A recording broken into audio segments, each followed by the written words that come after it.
Padra ST depot દ્વારા 3 નવીન બસના રૂટનો શુભારંભ કરવામાં આવ્યો છે.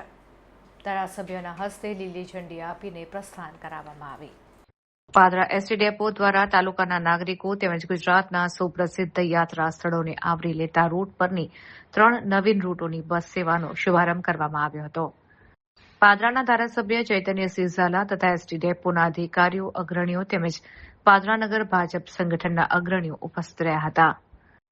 જેમાં પાદરાથી ફાગવેલ વાયા ડાકોરની બસ સેવા તેમજ પાદરા રાજકોટ પાદરા ડીસાના રૂટની નવીન બસ સેવાનો શુભારંભ કરવામાં આવ્યો.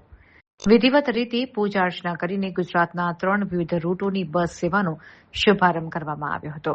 વિવિધ રૂટની બસનો શુભારંભ કરવામાં આવ્યો છે ત્યારે ગુજરાતના સુપ્રસિદ્ધ યાત્રાધામોને પણ આવરી લેવામાં આવશે. અત્રે ઉલ્લેખનીય છે કે ગત સપ્તાહે જ પાદરાથી ભુજ આશાપુરા માતાજીના મઢની નવીન બસનો શુભારંભ કરાયો છે ત્યારે વધુ 3 બસના રૂટથી પાદરા તાલુકાના ભક્તો અને નાગરિકો સુગમતાથી પ્રવાસ કરી શકશે.